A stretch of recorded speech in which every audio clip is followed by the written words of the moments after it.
I think you can argue that the Sphinx is the most recognizable statue anywhere in the world. In 1993, a New York detective stood in front of the Sphinx with photographs of Pharaoh Khafre. His job was simple: confirm they're the same face. He measured angles, compared proportions, analyzed bone structure. Then he delivered his conclusion: these are not the same person. Mainstream Egyptology ignored him. 30 years later, AI reconstruction technology was used on the Sphinx. The computer analyzed thousands of data points, compensated for erosion, and rebuilt the original face. What appeared on the screen made researchers freeze, because the face looking back at them had never been seen in any Egyptian temple or tomb. The Great Sphinx sits on the Giza Plateau in Egypt, 240 feet long, 66 feet tall, carved from a single piece of limestone. The body, a lion. Massive paws stretched forward, powerful haunches, every detail perfectly proportioned. But the head is human. Egyptologists say Pharaoh Khafre built it around 2500 BC, 4th dynasty, same king who built the second pyramid at Giza. The story goes like this. Khafre wanted a monument to his divine power, so he ordered workers to carve his face onto a lion's body, a symbol of his strength and immortality. The face we see today, that's supposed to be Khafre's actual face. His nose, his jaw, his eyes staring forever at the rising sun. Case closed. Mystery solved. Every textbook agrees. Except the measurements don't work. Stand in front of the Sphinx and look at the head. Really, look at it. It's too small. Engineers noticed this decades ago. The proportions are wrong. If you scaled a human head to match that body, it would need to be 3 times larger. Something doesn't add up. Then there's the face itself.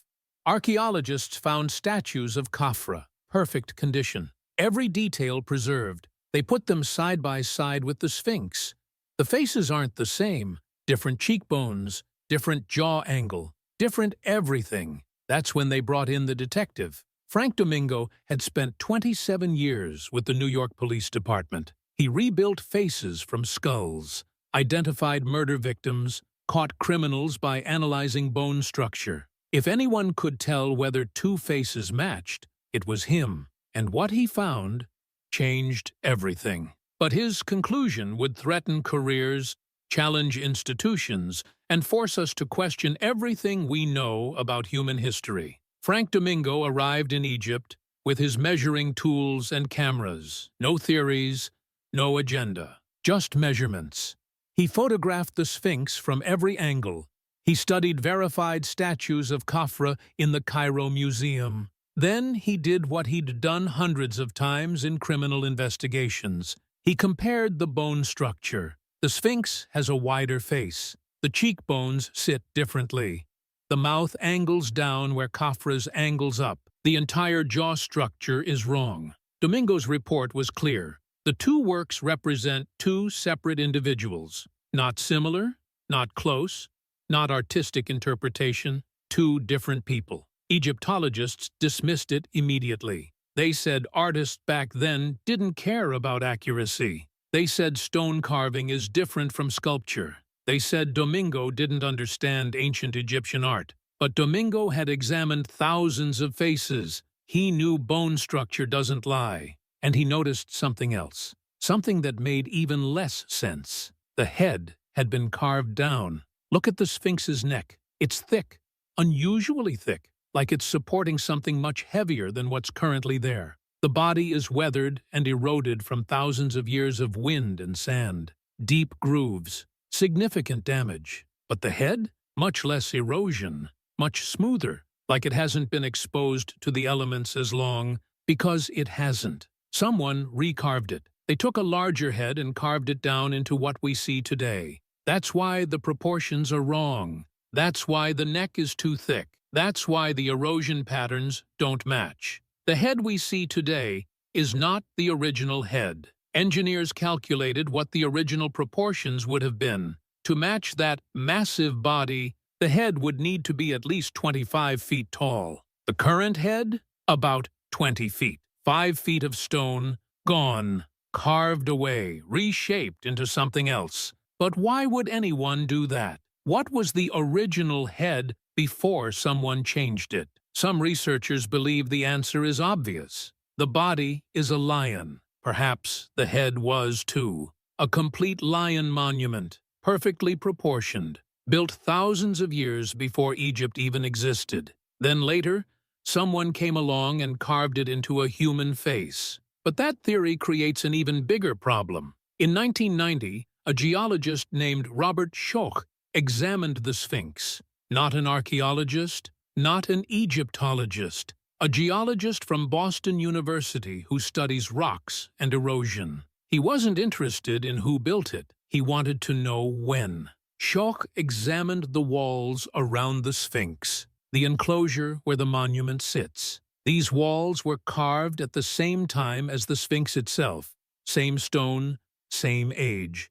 And they told a very different story than Egyptologists claimed. The walls showed deep vertical erosion patterns, wavy grooves running top to bottom, the kind of weathering that comes from one thing: water. Heavy, sustained rainfall, years of it, decades, centuries. But here's the problem. Egypt is a desert. It gets less than 1 inch of rain per year. It's been that way for thousands of years. The kind of erosion on those walls would require massive rainfall, frequent storms, a completely different climate. Egypt hasn't had that kind of weather since the African humid period, a time when the Sahara was green, when rivers flowed and rain fell regularly. That period ended around 5000 BC. Some areas stayed wet until 7000 BC, but Egyptologists say the Sphinx was built in 2500 BC, 2000 years after the rain stopped.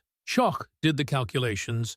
The erosion patterns suggested the Sphinx was exposed to heavy rainfall for thousands of years. His estimate? The Sphinx is at least 7,000 years old, possibly 12,000. That would make it older than the pyramids, older than ancient Egypt, older than any known civilization. Mainstream archaeology exploded. They called Schoch a pseudoscientist. They said he misunderstood Egyptian climate. They said wind and sand could create the same erosion patterns. But Schoch brought other geologists to examine the site. They all reached the same conclusion: water erosion. No question. The academic attacks intensified. Conferences refused to let Schoch present his findings. Journals rejected his papers. Egyptologists threatened to revoke site access for anyone who supported him. Because if Schoch was right, everything changes. The Sphinx couldn't have been built by Khafre. It couldn't have been built by any pharaoh. It was built by someone else, a civilization that existed before ancient Egypt, before recorded history, a people we know nothing about. And then artificial intelligence gave us a way to see their faces. A lost civilization. That's the only explanation that fits all the evidence. Researchers like Graham Hancock and Robert Bovell have been saying this for decades. They were ridiculed, dismissed, called conspiracy theorists. But the evidence keeps proving them right. This civilization existed before the last ice age, before the great flood myths that appear in every ancient culture, before history began. They understood astronomy. They could work with massive stone blocks. They knew advanced mathematics. And they built the Sphinx as a marker, a calendar in stone, aligned to Leo constellation, recording the date, 10,500 BC. Then something happened.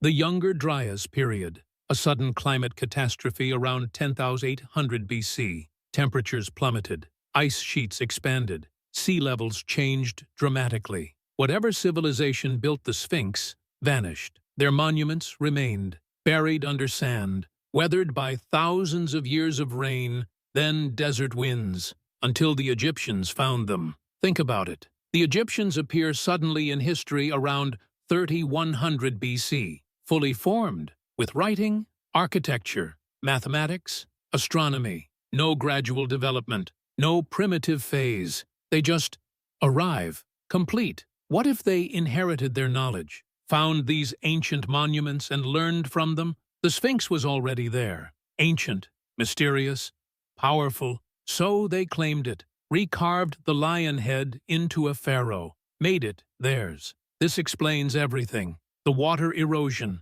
the proportions, the face that doesn't match, the AI reconstruction.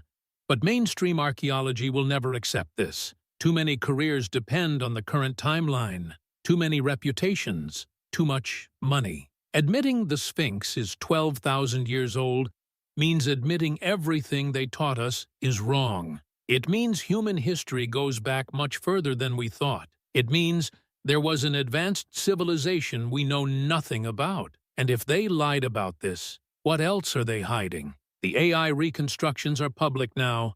Anyone can see them. The lion head, the original proportions, the truth hidden in plain sight. But here's what should really disturb you. If they've been lying about the Sphinx for this long, what about the pyramids? New scanning technology just found voids inside the Great Pyramid, chambers that shouldn't exist, spaces that don't appear on any ancient plans. And when ground-penetrating radar was used around the Sphinx, they found something underneath. Tunnels, chambers, an entire complex we've never seen. They immediately restricted access. No explanation given.